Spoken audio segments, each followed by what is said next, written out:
Manchester టెస్ట్లో team India కష్టాల్లో అయితే పడింది. 264 రన్స్కి 4 వికెట్స్ కోల్పోయింది. KL Rahul 46 runs, Yashasvi Jaiswal 58 runs చేసి మంచి స్టార్ట్ ఇచ్చి జైస్వాల్ ఒక అరుదైన రికార్డ్ అయితే బ్రేక్ చేశాడు. ఈ మ్యాచ్ ఫస్ట్ ఇన్నింగ్స్లో 58 రన్స్ చేసి అవుట్ అయిన జైస్వాల్ టెస్ట్ ఫార్మాట్లో 1000 రన్స్ పూర్తి చేసి Indian legendary player Sachin Tendulkar ఇంకా మొహమ్మద్ అజారుద్దీన్ క్లబ్లో ఇంగ్లాండ్ అగెనెస్ట్లో 16 మ్యాచెస్లో 1000 రన్స్ చేసిన రికార్డ్ అయితే విరగ్గొట్టాడు. అయితే శుభ్మన్ గిల్ ఓన్లీ 12 రన్స్ చేసి అవుట్ అవడంతో ఇండియాకి పెద్ద దెబ్బ అయితే తగిలిందని చెప్పుకోవచ్చు.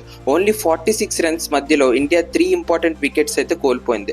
రిషబ్ పంత్ 37 రన్స్ చేసి చిన్న ఇంజురీ వల్ల బయటకు అయితే వెళ్ళాడు.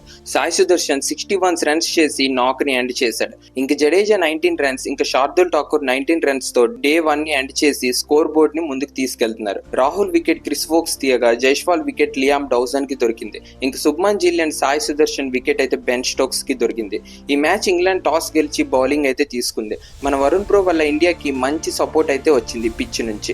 అయితే ఈ 5 మ్యాచ్ల సిరీస్ లో ఇండియా 2/1 లో వెనకబడింది. అయితే సిరీస్ లో ఫస్ట్ టెస్ట్ లో ఇంగ్లాండ్ అయితే గెలిచింది, సెకండ్ టెస్ట్ ఇండియా గెలిచింది, థర్డ్ టెస్ట్ మళ్ళీ ఇంగ్లాండ్ గెలవడంతో ఫోర్త్ టెస్ట్ ఇంగ్లాండ్ గెలిస్తే ఇండియా ఈ టెస్ట్ సిరీస్ వదిలి అస్సాం వెళ్ళినట్టే. ఈ మ్యాచ్ లో సాయి సుదర్శన్ బాగా పర్ఫామ్ చేస్తాడని ఇండియన్స్ అందరూ కోరుకున్నారు. కానీ బెన్ స్టోక్స్ ఎక్సలెంట్ బౌలింగ్ కి అవుట్ అవ్వక తప్పలేదు. అయితే సాయి సుదర్శన్ ఈ టెస్ట్ సిరీస్ లో సెంచరీ చేస్తాడా లేదా అనేది చూడాల్సి ఉంది.